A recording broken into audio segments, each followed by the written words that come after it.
Welcome to another edition of the Inspired Stories podcast, where leaders share their experiences so we can learn from their successes and be inspired by how they've overcome adversity. My name is Anthony Codispoti, and today's guest is Amy Hom. She is the Chief Operating Officer at Barcelona Wine Bar. They are a warm and welcoming tapas bar inspired by the culture of Spain.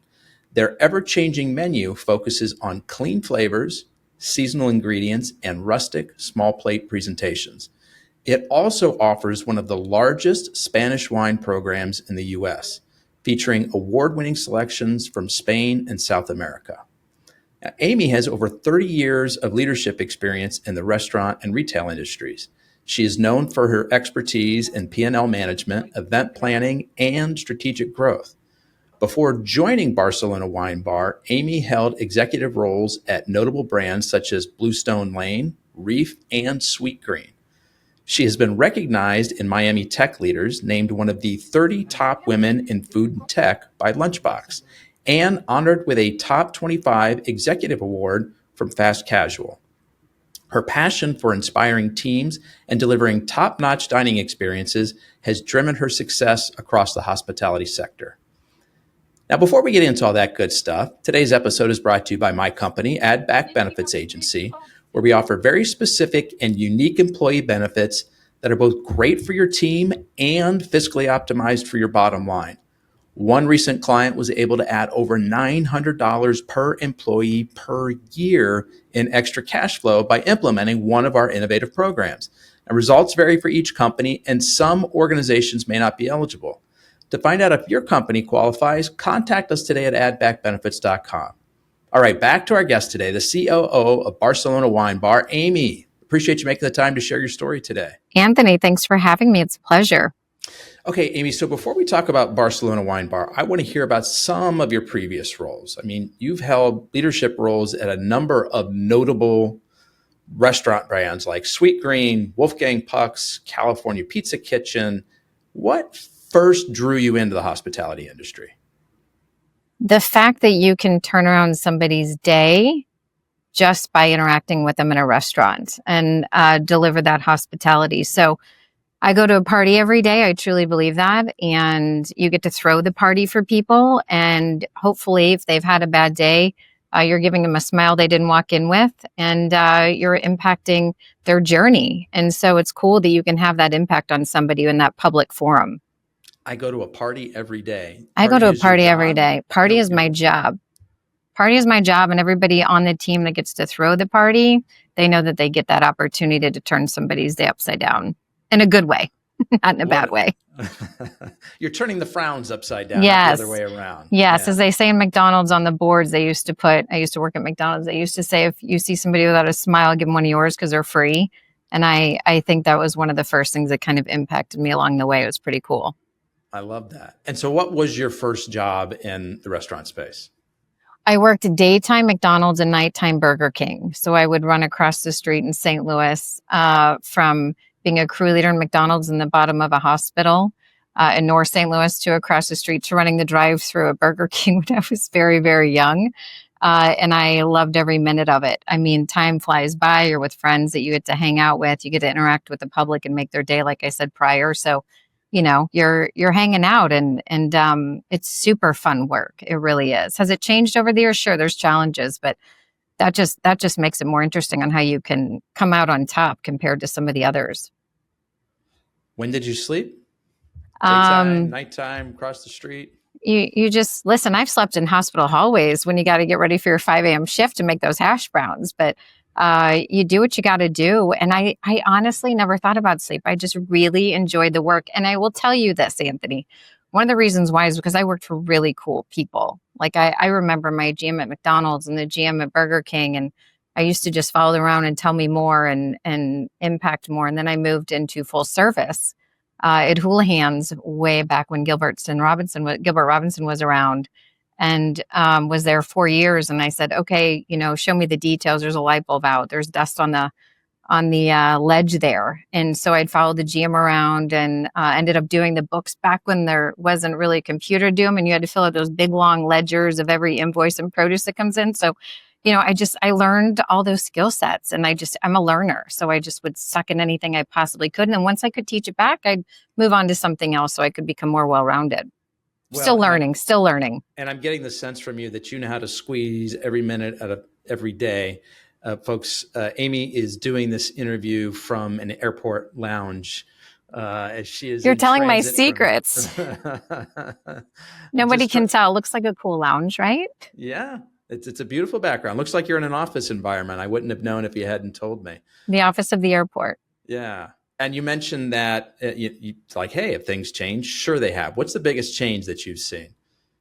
I think there's been a lot of changes. I don't think there's a biggest one. I think the way that teams react now, how you have to lead differently. I would say 20 years ago, you could lead with a lot more IQ. Now it's a lot more EQ and empathy. What's going on with that person's day, heart checks, how are they feeling? Can we deliver the news? Do we need to wait if it's something tough? Feeling the room out and making sure that they're ready for things before you just kind of bulldoze over them. It's all those things. And having that trust and transparency with the team that you're leading is important. You don't always win. There's times where I've definitely dropped the ball or failed at that. But every time I do a lot of introspective of what could I have done differently? How does this not happen again? And it still won't be perfect. I'm aware of that, but you try to do right by the teams you lead. It's the people business. Can you share an example of a time where you quote unquote failed and learned something that really propelled you going forward? Sure. I think thinking somebody's farther along in their development than they are and possibly over promoting them, they'll say they're ready. And then they get into that position and you're like, shoot, I shouldn't have done that. They're not ready. It might have been a harder road to do, but it didn't set them up for success as much as they really wanted that. But how do you make sure they're really prepared? So now current state is, are they really prepared? Do they really understand the work? Do the work first before you actually promote them, kind of old school, rather than they really, really wanted. This generation of I want everything now is not the solve. And so how do you kind of do development planning with them, let them understand where they're at? That Radical Candor book is great, but I was reading an article over the weekend of when do you really give that tough feedback? And there are some people, I have some people in my current team, they can take feedback. I was just talking about this with a great director that we have on the team, and it's not, somebody can't always take it, and people do have that capacity. And so you got to recognize that. So now I'm a little bit more keen of, are they capacity or can they take it? And if they can't take it, they can keep growing. And there are some people that they're doing great in the role they're in, and that's okay too, rather than me wanting it. I remember somebody told me once, it was leading me, I think you want it more than they do. And I think at times I have, rather than waking up and smelling the coffee and saying, they're not going to make it there. So let's not hurt the company. Let's not hurt them, because it doesn't end up well for that person that you set up for failure. So very conscious of those learnings. You've mentioned sort of this transition from IQ to EQ. When did you first sort of get the sense that this transition was taking place?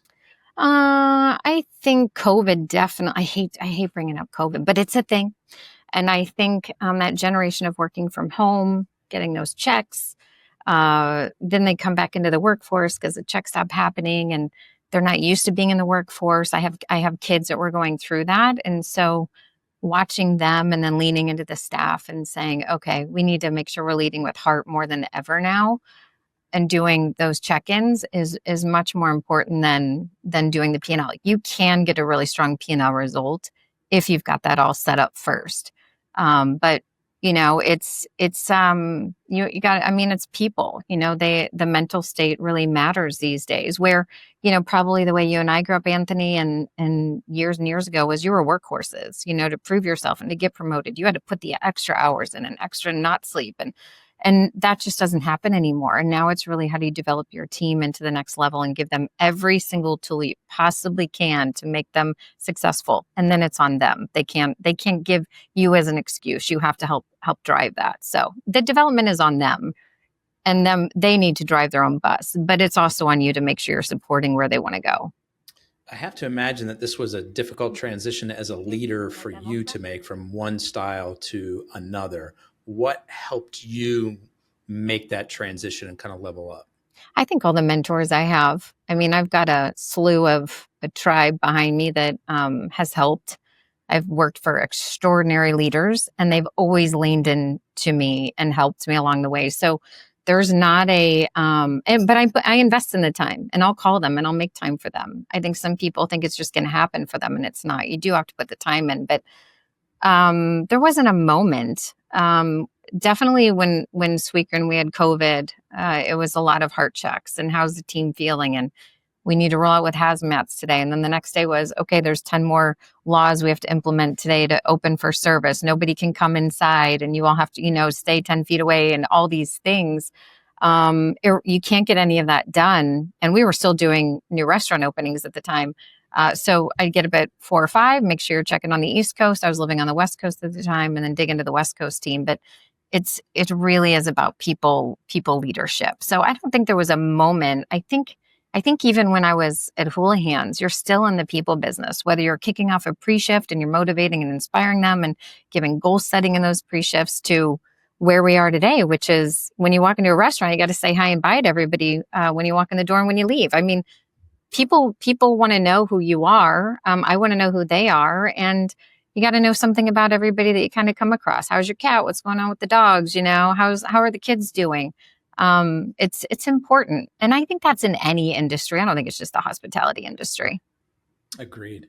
Yeah. We're going to get to Barcelona here in a second, but can you maybe pick one of your career stops along the way that was most formidable for you and why?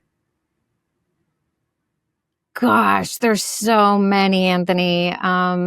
Okay, so let's take away the word most. I'll give you a funny one that turned out to be a positive for me rather than it may sound negative. Is I was working for an organization, and it was the only time. A lot of people say, "Oh, they don't promote women," this whole card thing, and I see some of that, right? And I try to make sure I'm an advocate for that, for women in leadership, and making sure they have their voice. Not they get promoted because they're female, but because they are prepared and they know what they're doing. But I had a person tell me, "Well, we're not going to promote you because we don't promote females." And they said that. Mm-hmm. Those words came out of their mouth. It wasn't like hinting at it or the energy in the room. That's what they actually said. Yeah. And so I looked at them, and I did not have a job lined up at the time, but I said, "I actually have to give you my 2 weeks right now." And they were kind of thinking I wouldn't do that, or that was such a surprise. And they're like, "Well, why are you doing that?" And I said, "Well, this is my career, and I need people that are going to help develop me no matter my gender." Now, mind you, this is 20 years ago when you could probably get away with some of that. And I'm better for it because I walked away, and I saw that gentleman years later. I was going to do an inspection on his restaurant at another concept. And I sat down with him, and I just said, "Listen, like, that was a much younger version of me. But man, what an opportunity you had for the industry and to bring other people along." And so we kind of had that conversation.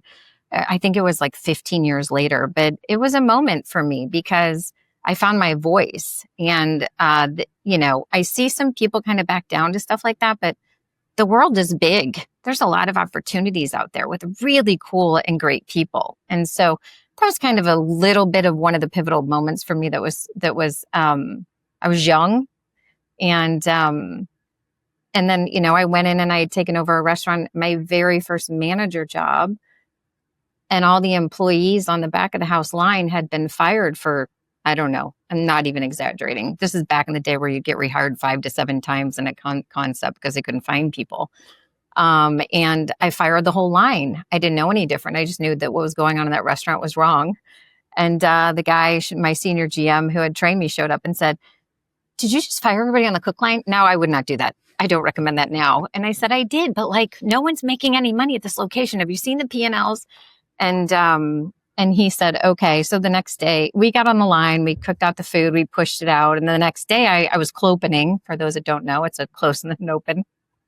And I'm thinking I'm going in, and I said, "I'm going to get fired today." And instead he took me with him, and he's like, "She's a little spitfire. I'm going to take her with me."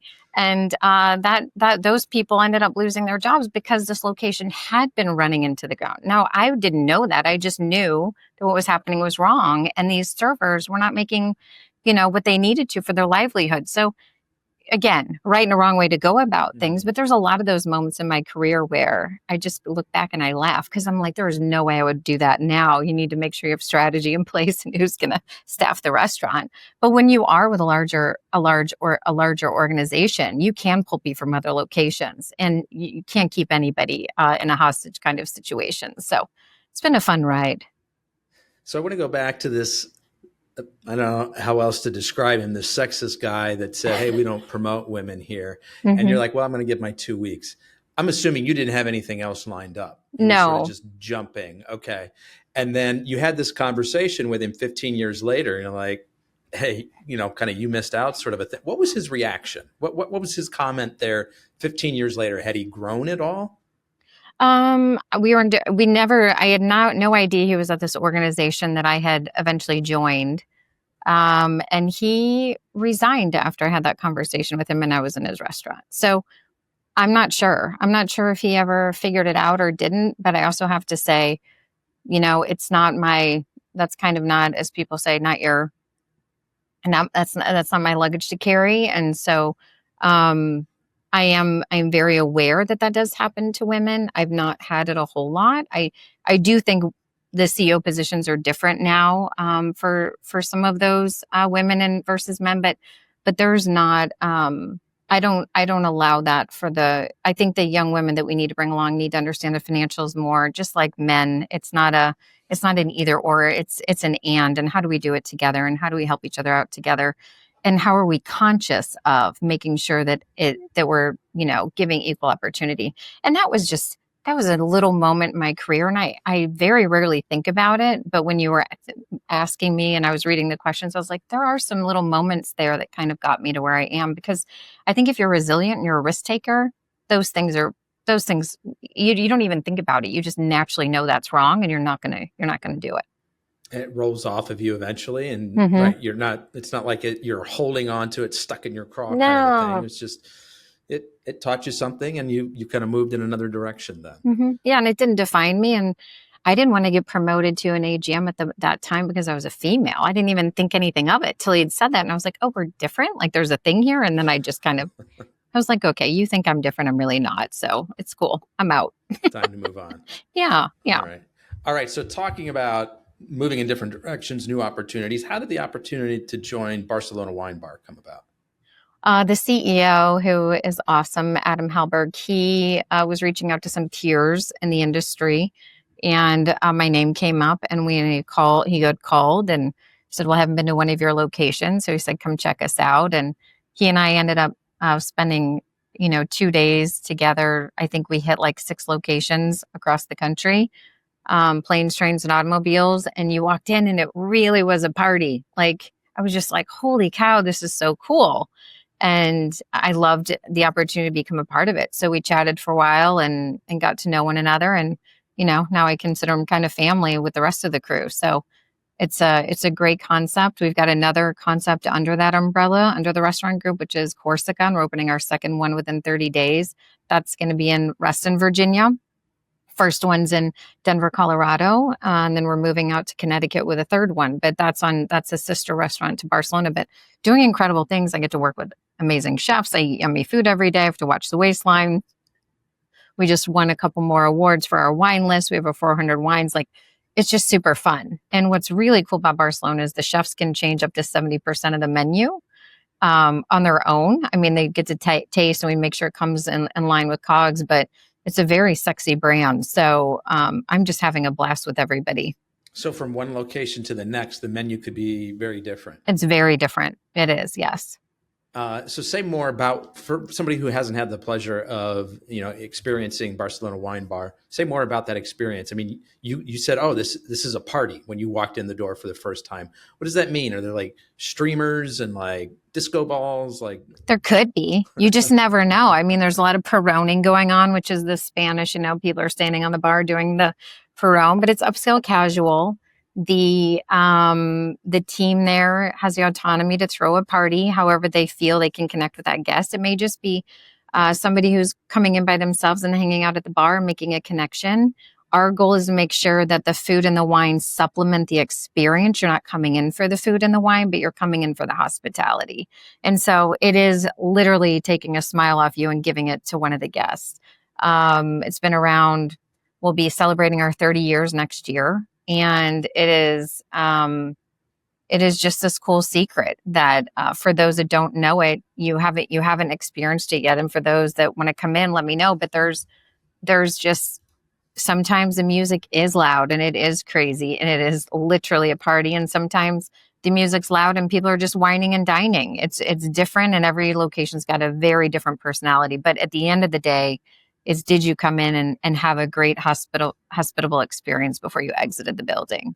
And we make you better for coming in. So I'm trying to paint the picture in my head a little bit more of this party atmosphere. Like, is there a dance floor? Like, are people is it that kind of a party, or just like people enjoying themselves, like being boisterous and just, having a good time? In West Hartford, there's a DJ on the weekends. So they move the tables out, and that restaurant's been there close to 30 years. So yes, in 14th Street in DC, you can't really you can't make it to the bar because it's standing room only. It's hilarious. Then you can go into some of the other quieter locations, but there's still a little bit of a party and a positive vibe. Everyone is there having fun, just different levels depending on what those guests want that night. The team's kind of trained to feed into what they're feeling in the restaurant. So yeah, it is a party. It's not like DJ club. It's just upscale casual with a really cool vibe and there's a good energy to it. Yeah. It's moving. Yeah. No judging. Have a glass of wine, hang out, have some sangria, have some Spanish tapas, and just everybody's kind of talking to each other. And it was so funny. I was sitting with somebody the other day in one of the restaurants, and they said, I haven't been in a restaurant like this in a really long time where everyone at the tables doesn't have their phone on, they're talking to each other. And I said, yeah, that's the vibe. Like, you want to be cool in there. So it's and they've kept it going for, like I said, almost 30 years. It's pretty wild. Yeah. So, what you're describing, it sounds like you guys really have the customer experience dialed in. To continue to grow and have the success that you have, there needs to be strong operational aspects to it. What is it that you guys are doing behind the scenes that's working so well? Well, I am very proud of people like Matt Treveri and Jacqueline Birch and Amber Day, and the folks I'm naming are the regional directors, and we've got amazing GMs, Jed Orton and Adriana. The list goes on. We have not, a lot of the industry, we just ran data. The sector in the restaurant space is going up in turnover, and there's a big gap between us and them now, and we're going down quite a bit. And we are on a 4-month trend right now of not having a GM or a chef exit. It's been pretty remarkable. And we're doing that through development planning and giving clarity on where people's careers live. We also take our chefs to Spain. They just actually got back from Madrid 2 weeks ago, and we're doing our GM. They get to learn how to cook there. And we really want it to be authentic tapas when they come back. And then we've got our GM retreat coming up very soon. But to have that is something I think the leadership really needs to be proud of, because they worked really hard on that. Now, we implemented development plans, I think about a year ago, and getting them to write SMART goals and sitting down with somebody and saying, Anthony, where do you want to go? You're here. Where do you want to be? Is it not work? Is it that you need to drink more water and work out every day and take care of yourself so you're a better version of yourself when you show up? Is it that you've got something going on at home? And or is it, do we need to teach you the P&L? So you're so confident when you get up to do your numbers that you understand the inputs of the party you're throwing, how it mixes in the P&L, and then how you can toss it out for some great results. So the team's done, I cannot rave about them enough. They've done a really good job of grasping that and getting, now are we perfect? Absolutely not. Lots of things to do there, but it is good. Yeah. So, that's critical, right? You've got your leadership in place. You want to keep them in place. That continuity really helps. What about when it comes to sort of more frontline? You talk about your servers, back of house, like in the kitchen. What kind of things have you guys tried and found success with, both from a recruiting and a retention standpoint? We do heart checks. I've talked about that on a couple other podcasts where you're at on a scale from 1 to 5. It's not so much about the number, but if somebody's a 1 or 2, or they just say, I'm not feeling great today, you kind of got to pause and start talking about the personal aspect of it. And then if they're in a great space, it's, hey, well, what can we do to do this, drive this business forward? Or what do you want to learn? And those kinds of things. Or what can we do better as a company? And having those conversations. We do roundtables in the upcoming quarter. I'm going to do a round in every restaurant personally, where I just sit with them and like, what's working, what's not, what do we need to do better? And I think really just sitting with a listening ear is important. So I think it's critical to hear them, because what they need is not what I think they may need, or what the board may think that they may need. It's really like, we need better this, or we need larger beverage stations. It's all these things that I think make up the big picture. So we'll be doing a big round of that, but the regional directors and the ops leadership team have been doing those round tables that I think are impactful. I was going to ask if it's challenging to, like, you sort of have this recognition that this level of communication needs to take place. Is it challenging to sort of distribute that to the places that it needs to go? But it sounds like, you've already talked really highly of these regional directors, and it sounds like they've kind of got their finger on the pulse too. Yeah, I think the industry may stretch directors or ops leaders too far, where they think more locations is better. It's kind of like when you have a server and they think their section, if they have 10 tables and make more tips, it's actually wrong. If you can give them a 5 or 6 or 4 table, depending on their capabilities, they actually make more money, because they're giving more time to those guests, and they're not rushing, and they're making sure that guests, they're anticipating their needs. Same for directors, 4 or 5, 6 locations, depending on their different skill sets, but also where they live, right? Like, how does that look on the landscape? So the directors, they got a pulse on them, and they're very close to their teams. And listen, like I said, we're not perfect, but I do think they're doing a lot of things great.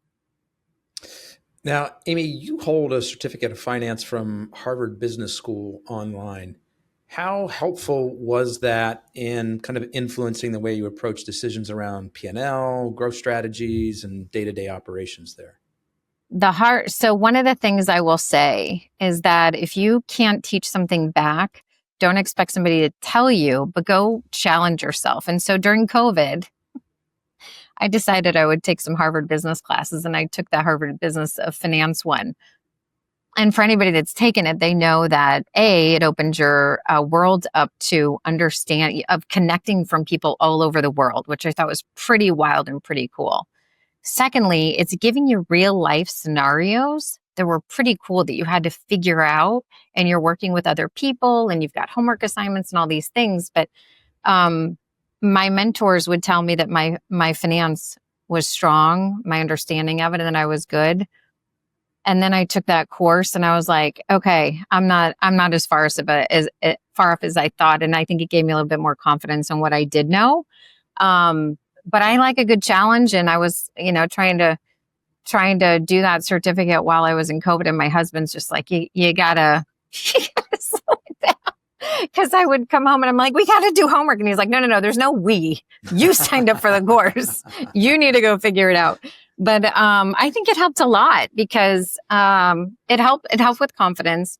The people that I went to, my brother-in-law was a CEO of GMO, which is like an international firm. And he was like, I've never even heard of half this stuff. And so I was like, okay, cool. I'm gonna figure this out. And so when I did, we had this big party online with everybody I knew, because I was like, we got it done, because it was a community of people helping me. But it was fun. I do think sometimes doing some skill set learning outside of the business is really, really healthy, because you understand other businesses, not just the one you're in. And if you can't teach something back, don't put it on your leader, put it on yourself, and figure out how you're going to go take care of it and learn it and do it. So that would be my 2 cents. The other people in this community that were also taking the course are probably in different industries, right? And so all different industries, like how they view something. All different industries, different cultures, different languages. It's pretty cool that Harvard does that. But I loved every minute of it, and I'm going to sign up for another one soon. But it's a cool little thing. I mean, gosh, there's so many courses like that with so many different schools. So yeah. What is it that you want to learn next, or affirm your learnings in next? I don't think there's ever enough learning on organizational leadership. I think I've got a good gist, but I wouldn't mind learning how other organizations do it. I've been in the restaurant sector most of my career, if not all. So, because a lot of it is transferable, whether you're running a university or you're running a restaurant business or you're running, grocery business, all the things, all of them carry different margins. But how do you keep doing things like that so that you're understanding you can help your organization in a different way that maybe you would not have had you not learned those tools and skill sets. So I think everybody should be pushing themselves a little bit. Some people think they're at capacity and they're good, and I respect that. But in my case, and for people that are at those executive levels, I think a lot of them push themselves, whether they're listening to podcasts, we always share out books we're reading. How do we spend more time together as execs and learning what we're doing and sharing and trading ideas? And so not just sitting in an organization and doing that work, but you actually make the organization you're in better if you kind of put yourself out there in that way. So I don't know. Anthony, are you thinking about picking anything up? Wow. I love being put on the spot like that. It's not often that I get asked the questions here. I have thought about taking some courses or just trying to find like a mentor to learn from in terms of running a better podcast. Are there more thoughtful ways to sort of structure the questions that I ask to help bring out a better story? And then in sort of my day job, I have worked with a sales coach to kind of help me be able to communicate ideas better and to better understand the different types of people that I'm interacting with and better ways to communicate with them. So I'm 100% with you. Like and I've got two young boys, they're 9 and 11. And I remember a little bit of what sort of my mindset was then, because it was that way not too long ago, which was at some point I'm going to get to a point where I know everything, or I know everything that I need to know at least. Right. I can't wait till I'm done with this grade or this test, or I can't wait until I graduate from, junior high or high school or college. And, then I can stop with all this homework stuff. And like, I try to tell them the same sort of thing that I remind myself of, which is if you're doing it correctly, you never stop learning. It's a growth mindset. It's a growth mindset at all ages. Yep. Yeah. I think when you're doing it right, you're learning up until the very end. I think when this is a theory, and check back with me in, a few decades, hopefully when I'm closer to the end of my life and see if I've changed that. But my suspicion is that once you get to that point where you're no longer interested in learning new things, taking on new challenges, that's when a big decline really starts to take place. Yeah, I agree. It's the growth mindset versus the closed mindset. And I think that that's where you see leaders excel and others stay stagnant, for sure. Or that they think they're owed something rather than earned. And gosh, when we were 9 or 11 or 18 or 21 or 25, Lord knows we thought we knew everything. And then as you get older, you're like, I don't know a lot. There's a lot I need to learn, and it shifts. It completely shifts. So it's kind of funny how that works in people's lives and ages. If I were this wise when I was 20, wow, look out. Man, I'm telling you, I wish I knew now. Yeah, but that's part of learning and growing in the journey. That's the arc of life. Yes. So, Amy, I want to hear about you guys being recognized as having North America's best organic wine list. How did that come about? I think that has just been many, many years and hard work in the making. Emily Nevin and Gretchen Thomas, they run the beverage program, and they do a lot of homework. They work very closely with Spanish winemakers and their families, and outside of Spain. And so we make sure that we've got healthy wines if people want it, that we're following all the processes of organic and dynamic, all the things. And so we've got this extraordinary wine list where you can come in and get a decent bottle for next, if you just kind of want to come in on a Monday night and have a bottle, or you can come in and celebrate something really cool and pay, spend a little bit more. But we have wine flights so people can taste and see what they want to indulge in. But we also have amazing non-alcoholic wines that are super delicious, and great cocktails and mocktails. So But Emily, Nevin, and Gretchen's been with us over, I think 18 years. And so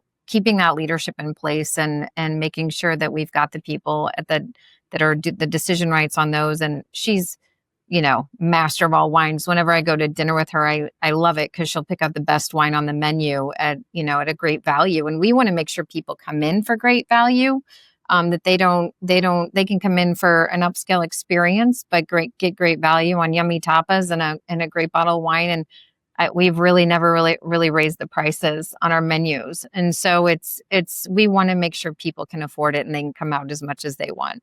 But yeah, the wine list that's been a passion project, I think, for the beverage team for 20, 30 years. Honestly, it's been a pretty cool vision that they've put into place there. Now, I'm curious about the non-alcoholic wines because I've tried non-alcoholic tequila and bourbon and I think another whiskey or a scotch. And did you like them? No, they were terrible. They tasted nothing like the real thing.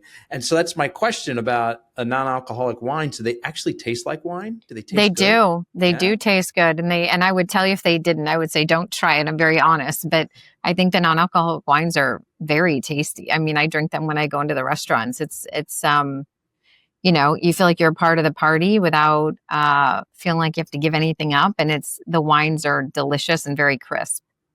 Oh, fascinating. Okay. You'll have to come and try it, Anthony. Yes. When are you coming to Ohio? I'm not saying we haven't looked at Ohio, but I can't give away our secrets. All right. Fair enough. Well, I do a little bit of travel, so I'll just have to keep that in mind and check your site to see if there's any locations that overlap. Amy, I want to hear about the nonprofit part of this. What is that? What's going on there? So we're a part of the Gleam Network, and I'm serve on the board of the Gleam Network, but we've got the LEAD program that is a part of that. And so it's Leadership Exploration and Development. We started it in 2019, and we were noticing that a lot more mom and pops were popping up, and they can't afford support departments within some of these organizations or restaurant groups. So we started throwing kind of happy hour and we call them mini conferences throughout the country. The folks like myself or the director level, they can afford to go to a restaurant conference and experience something really cool and make connections. The emerging leaders, managers, GMs, directors, servers, even captains, back house, sous chefs, kitchen managers, assistant kitchen, all the things, they don't really get that. And I think we lost some sexiness in our business during COVID. And so we started throwing these right before COVID, and we weren't sure who was going to show up. We were like, I was drinking wine one day with this woman named Karen Stutz, and I was like, we should just throw these little things and see if anybody comes, and we'll put these speakers up. And we were splitting wine, and I don't know how far it got, but the next morning I was like, we should actually go do that. And so now we have a huge group of volunteers. We have a large number of organizations supporting us that help support these events. And we just had one in Dallas that was every time we do it, we try to do one a quarter or 3 times a year, but the tickets sell out, and we sell them for next to nothing, because if the team member can't afford it, we allow them to come on their own. But we have open bar, but they get access to top leaders in the industry. From Emily Williams Knight, who's the CEO of the Texas Restaurant Association, is a huge supporter. She comes and teaches them on grit. We have Jack Gibbons, who is the CEO of Front Burner Society. He comes and says, I was a server that made it to CEO. And I think there's this thing in the industry right now that thinks that you have to go do all these things to become a Jack Gibbons, or all these things to become an Emily Williams Knight or an Anthony. But you don't. You can follow your passion, get some mentors, do whatever you need to do to get there. It really does come down to the grit. Are you willing to kind of do whatever it takes that nobody else is willing to do to get there? And so we go through, and it's so cool because it fills your bucket when people are taking notes and they're writing feverishly, and then they go back and then they'll send me a memo. Or, I've seen some people that were managers that are now directors since we started the program, and we do mentoring out of it. That's been super cool. So we started this, and more organizations now are leaning on us to help mentor and help some of their internal promotes. And we've had a lot of internal promotes from this organization. So really proud of the work we're doing. That won't stop. That's just a passion project behind the scenes.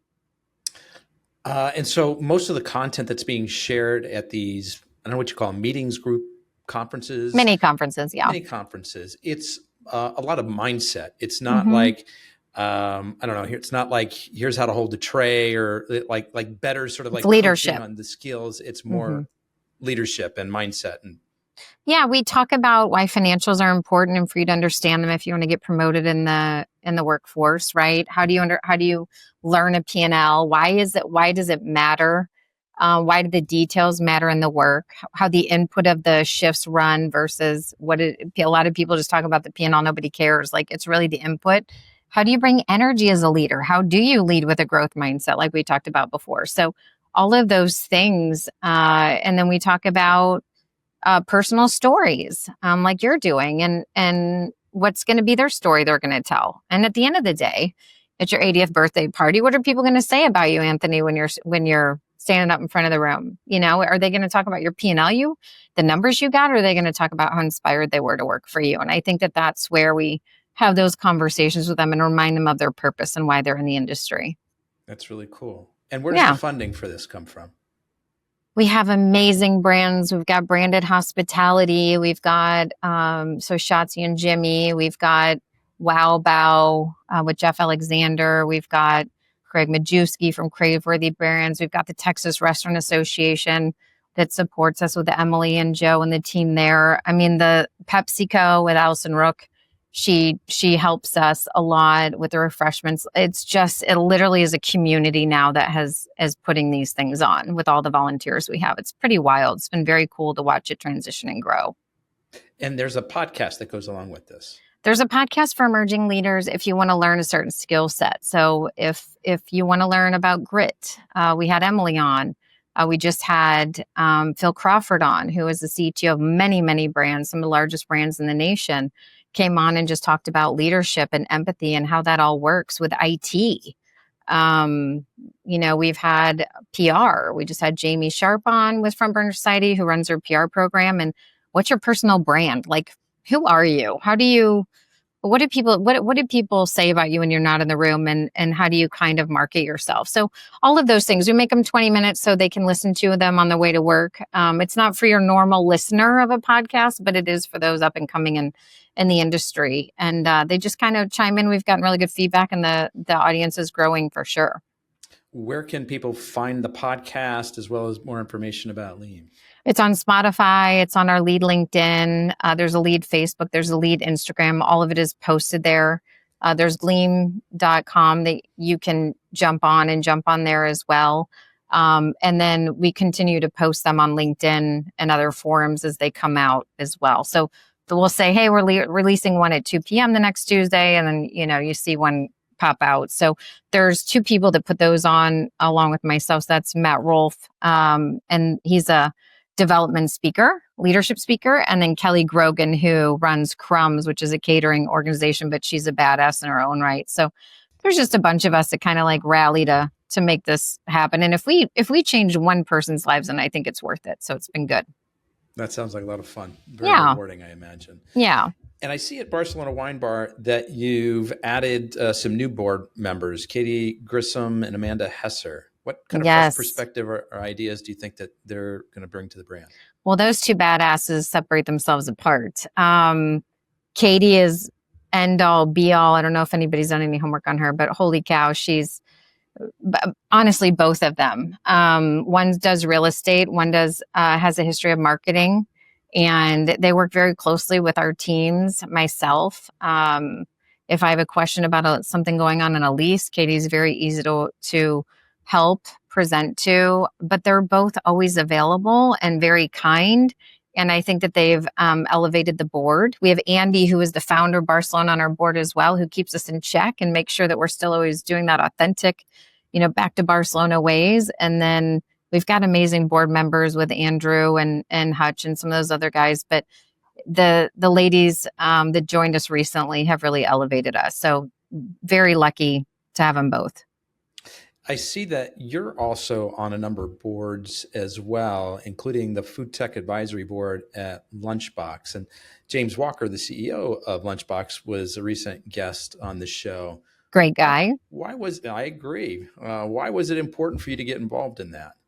Gosh, Lunchbox, I think was maybe 2.5 years ago when we started that advisory council and board. Nabil, who was the CEO at the time, and I know is still very heavily into the work there. I just talked to him yesterday, but he put together a pretty cool board, and he wanted to know what the end users wanted while he was building the plane. And I think that that's really critical with tech companies is don't just build a product you think works, build a product that everyone in the industry wants to use. And then when you have people and you're taking that feedback and doing it, I think there's a couple of them. KJ with Rescue that very big learners and interested in how things work and getting under the hood.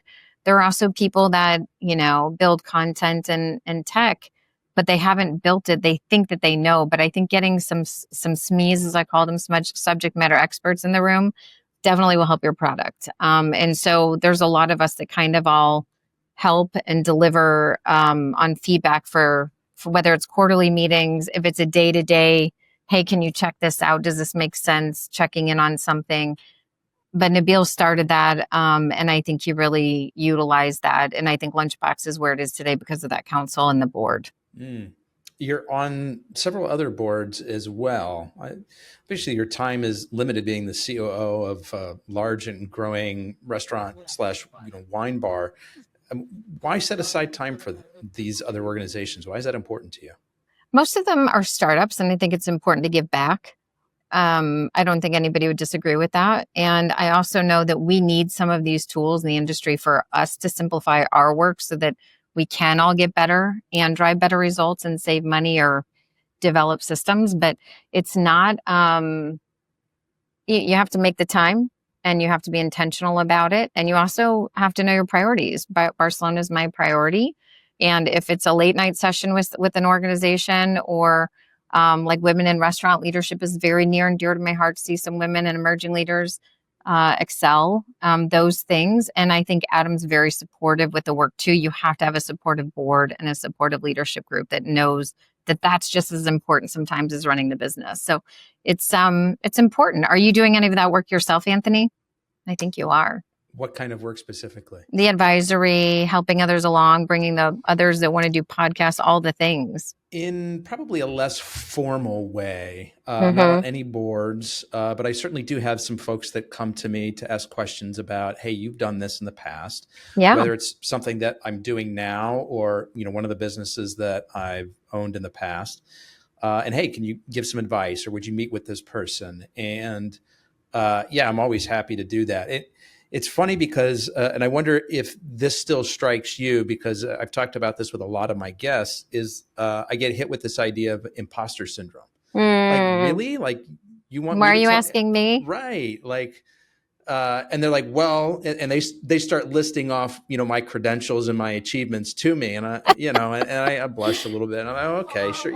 I'm happy to do that. But I recently had another guest on the show, Brad Feld, who's just come out with a book called Give First. And it's similar to the idea of pay it forward. I got to write that down so I can read that. Give First. Okay. Give First by Brad Feld. Yeah. Okay. And pay it forward, I think the idea is more like, hey, at one point somebody helped you out, so now kind of do the same. Give it back. Mm-hmm. And his philosophy is more, you don't have to have had this past history of somebody helping you. Like, just take the first step and provide value. At some point, somewhere, maybe not from that person or that giving situation, it will come back to you. You just don't know from who or when or how. And I had the chance to read the book lately, or more recently, and I'm like, yes, like that puts into words kind of what I feel like I'm trying to do. Mm-hmm. So I'm a big proponent of what you're talking about. It sounds like you're doing it. I am. I just, I guess I don't have anything to list on my LinkedIn page in terms of, advisory board for this or that. But when I get the opportunity to do so, I think you can put that on there. So it's great. And people call, and I know the imposter syndrome you're talking about, because you're always just like, why are people asking me that? But I think it's because they see that you've had the experience of it. And the other thing, I've watched people on advisory boards give feedback to the owner or the board or whatnot, whoever's in the room. And sometimes they don't take it. And I think that that's fair too. It's just a matter of giving your best advice or addressing whatever you can. And it's just like a team member or someone you're coaching. It's up to them to take it. And sometimes you may not understand the work. So I think also listening and asking a lot of questions is important in those roles. But I think it's cool that people are calling you. I would call you if I was doing a podcast or I was doing the sales or some of the work that you've done, because you only know what you know. And unless you actually reach out and what's the worst somebody's going to say? No. I don't think I've ever said no. So, and I'm sure you haven't either. And so our job really is to help each other along. We're people first, and we all want everyone to get to the winning line together. So I think that's cool. And I like what you just gave voice to there, this idea about you offer the advice, and then what they do with it from there, you kind of have to let go of expectations. And that's something that I've struggled with in the past. It's like somebody comes to me for advice and I'm like, oh, I have been through this exact thing. Here are the 4 things you should do and the 8 things that you should not do. And then, you check in with them a couple months later and, they haven't sort of heeded the advice that I gave them. And it's frustrating. And it's like, why come to me?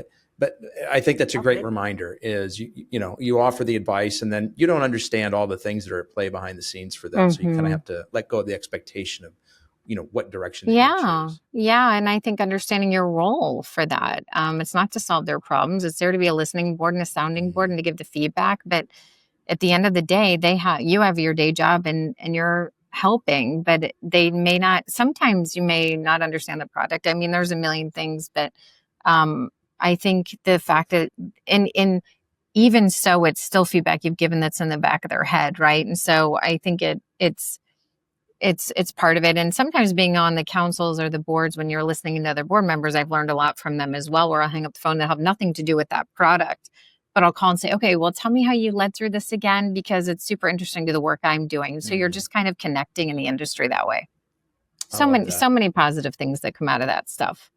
Yeah. And, as you're saying that, it reminded me of another point, excuse me, that Brad makes in his book is that oftentimes sort of the mentor can and should become the mentee. Like the person that you've been helping now is going to get to a point where they understand things that you don't, and you should be ready to kind of receive that back from them. 100%. 100%. So let's shift gears for a moment, Amy. I'd be really curious to hear about a serious challenge that you've overcome in your life. Maybe it's personal, maybe it's professional, maybe the two kind of intertwine. What was that? How'd you get through it? What'd you learn? I think that there's a lot of learnings along the way. I think it's hard to not take things personally. The things will keep you up at night and your gremlin or your inner critic is going off. And so trying to manage that can be challenging at times more than others. But the, decision making and leadership roles is not always fun, and leading is not always fun. I will say that you have to make some tough decisions and you have to trust your gut. And most of this is you've got the data, you're making the decision. And sometimes people don't love the decision you're making. You have to explain the why. But it's kind of, I've gotten to a place in my career. I don't know if anybody's heard of the Mel Robbins, the let them theory. I think I've had to lean more into that, where if they're in that headspace, I have to let them be in that headspace. And that's happened when somebody's not agreeing with you, pushing back, not aligned in your morals and your principles.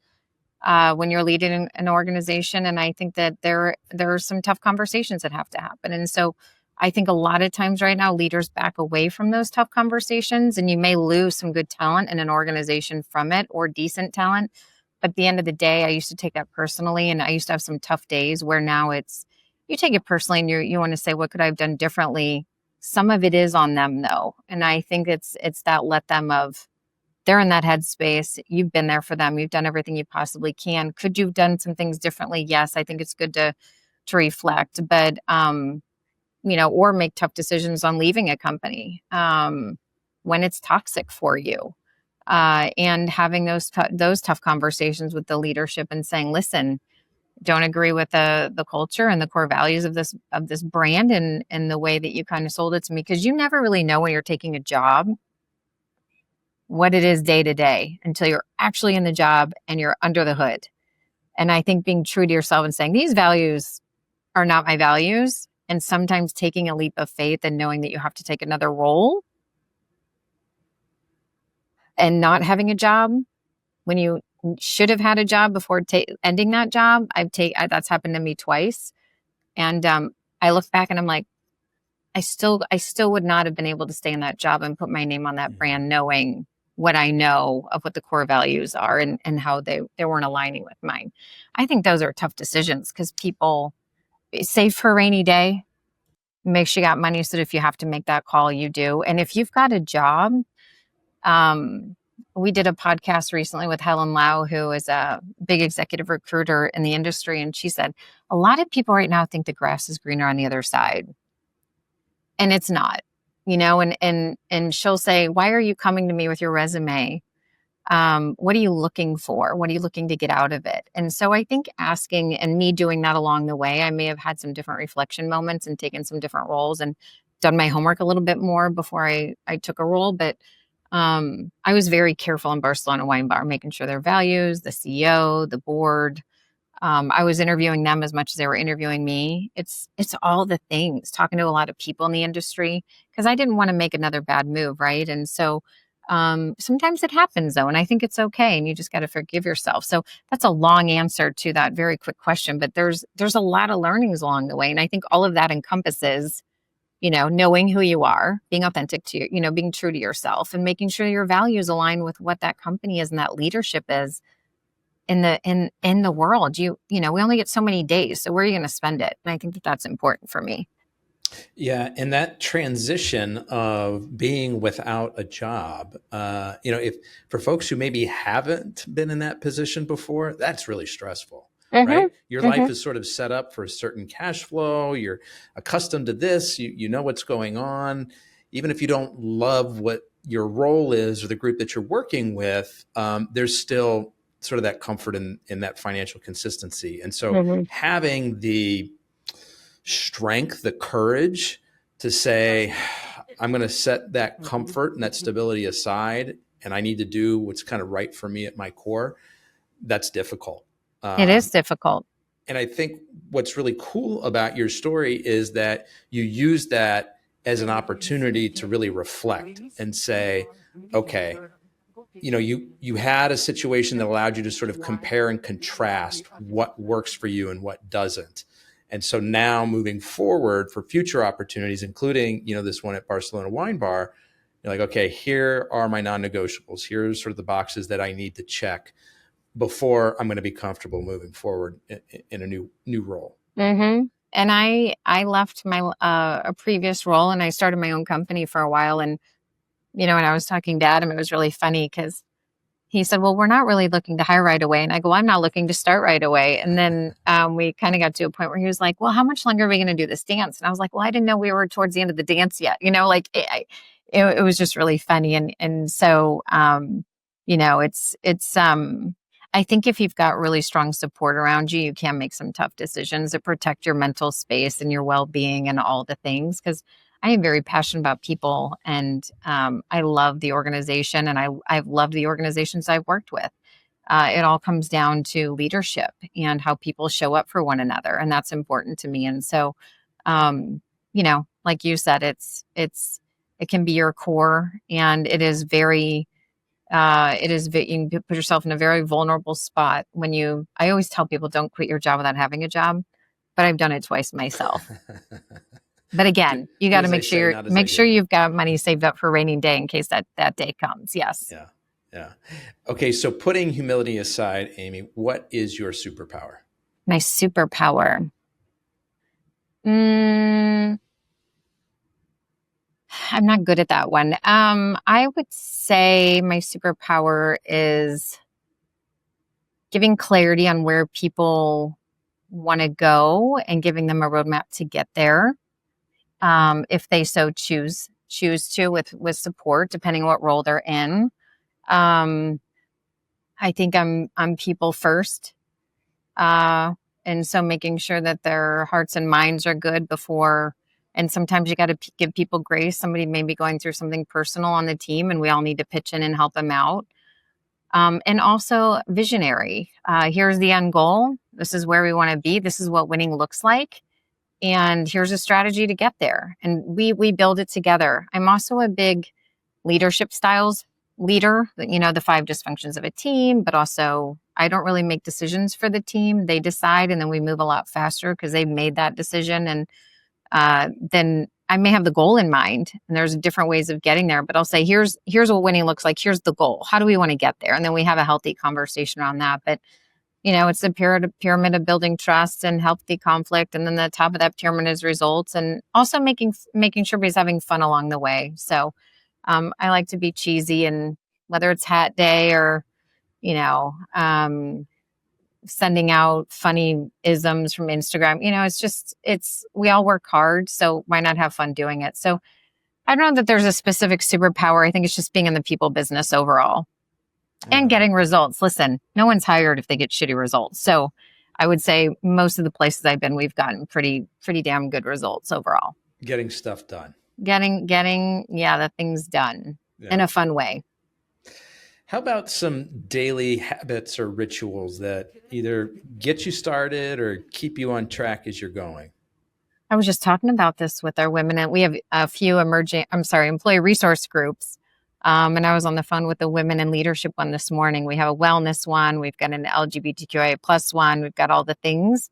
And I was on the phone with ladies this morning, and we're sharing some tools like that. And I use the insight timer every day, every night. For those of you who don't know, it's kind of I'm not a big meditator per se, but this morning, every morning I try to start off with gratitude.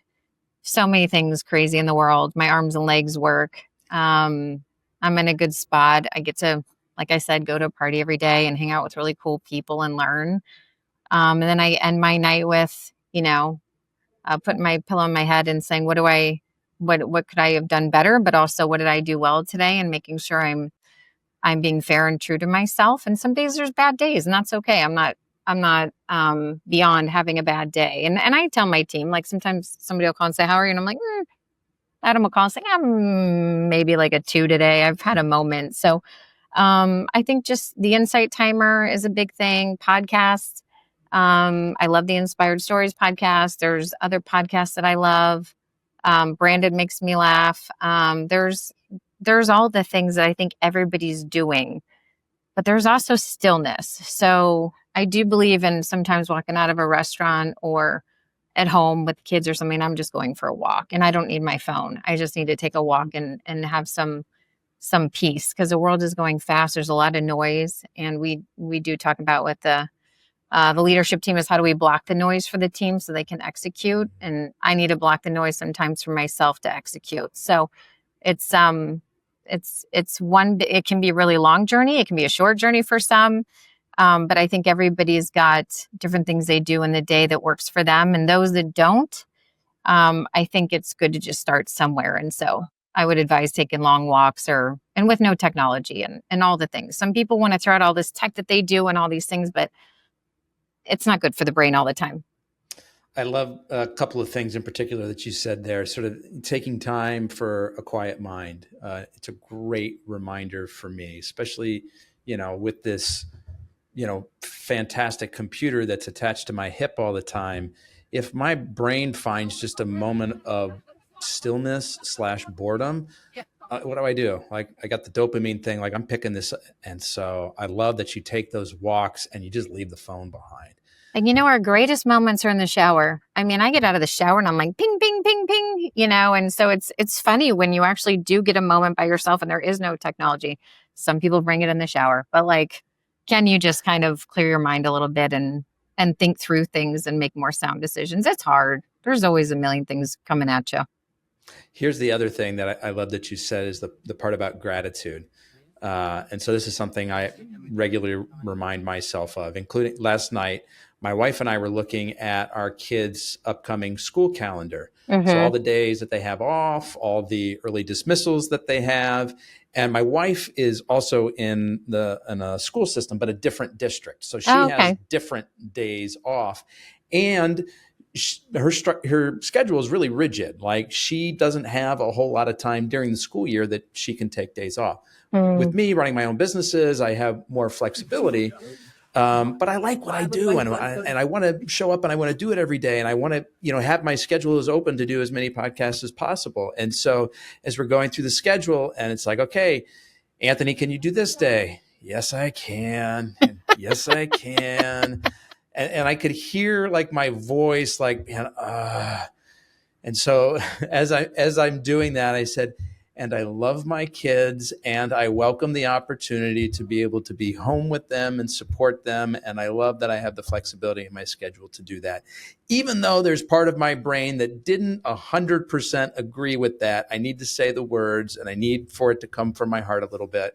And it helps. I think that kind of thing helps. I heard a motivational speaker speak. God, it had to have been like 20 years ago. And he kept saying, I get to. And my husband was in that meeting as well. And so sometimes I'll complain and he'll say, but you get to do that. You get to get on an airplane where other people don't. And you get to travel. And and sometimes it can go so negative so quickly in your head. But it's true. And as soon as you start telling yourself, I get, I was talking about this with Matt, one of the directors I was raving about earlier, and we were talking about, I was reading a book on psychology, on the psyche of the brain, on how negativity transpires in your brain. And once you start that, it's really hard for your brain to start to pull out of it. And when you wake up in the morning and you're doing gratitude, and Matt's one of those guys that like brings the energy, brings the party, fun loving, everybody wants to work from kind of thing. And you think about that. And we were talking about the difference between how do you show up like that versus there's other leaders in any organization that they don't get to, they have to. And I think it's a mindset. And so that's important. And I think we keep that's that people piece that we need to keep leaning in on. You get to be home with the kids, or you get to, do all the stuff for your wife. Because the minute that's taken away, you miss it. And in the moment you're thinking you have to. And I think that's very different mindset. So we're still working on training all of our minds to do that, but 100%. But it is always a good reminder. I love that. And that's something I do remind myself of. And I've tried to teach that to my kids as well, and they get really frustrated with it. I think you tell them now, and then it shows up later. Like my daughter, oh dear. And then all of a sudden, like in her 20s, she sent me, we had to throw my husband a birthday party recently, and she's not this person. She's turning 23 next month. And she sent me a gratitude message, like, thank you so much for throwing Dad's party. All my friends had the best time, blah, blah. And I was like, who is this? Who are you? So yeah, they may not take it now, but I think it does show up later. So it'll happen, Anthony. Give it some time. You got some more years under your belt before it comes. Those are the words of encouragement I needed to hear, Amy. Thank you. Because I just used that phrase with them yesterday. Sometimes I like to bring them to my office on the weekends, and I set them up with something like even during the summer, like something to read, like a math problem, like some kind of thinking work. Mm-hmm. And they're like, do we have to? And I'm like, well, you get to. And they're like, no. Do we have to go? I'm like, well, you get to. And then I finally have to use their verb. Yes, you have to go. Yeah. Yeah. I think my kids are starting to see that now, but now she's in HR and she gets it. But man, there's some crazy years in the middle there. Yeah. That's where I am. So thank you. Those are the fun years. Yes, it'll happen. Yes. I've just got one more question for you, Amy. But before I ask it, I want to do two things. First of all, everybody listening today, pause just for a moment. Open up your favorite podcast app if you're not already listening on it. Hit the follow, subscribe button. I want you to continue to get more great interviews like we've had today with Amy from Barcelona Wine Bar. Amy, I also want to let people know either the best way to get in touch with you directly to follow your story or that of the brands. What would that be? We've got our website, of course, barcelonawinebar.com. I've got my LinkedIn, of course, and always my email address is ahom, HOM as in Monday, at barcelonawinebar.com if anybody ever wants to reach out for anything ever. Even if somebody just wants to come in for a glass of wine, we're happy to help and make sure they're shown a good time. I love that. Very generous. We're going to make sure we put those links in the show notes for everybody. So last question for you, Amy. A year from now, you and I reconnect and you are super excited because you're celebrating something. What is that thing that you're celebrating 1 year from now? The team and their accomplishments. If we can continue to show and stay on trend of where we are now, celebrating them as people and as leaders in a year from now will be an extraordinary moment.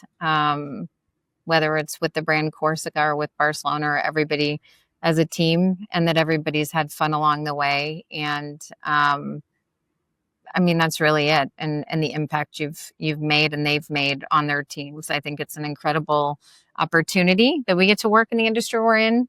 So yeah. And I don't want to talk about P&Ls on my 80th birthday, which doesn't seem like it's that far away. But the journey that you've had to get there and how you've helped others, whether it's giving time or mentoring like you're doing and helping others.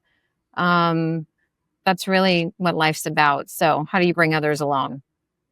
And a follow-up question to that, because I neglected to ask about the new concept that you've got one location, a second one coming. Tell us, the name is Corsica?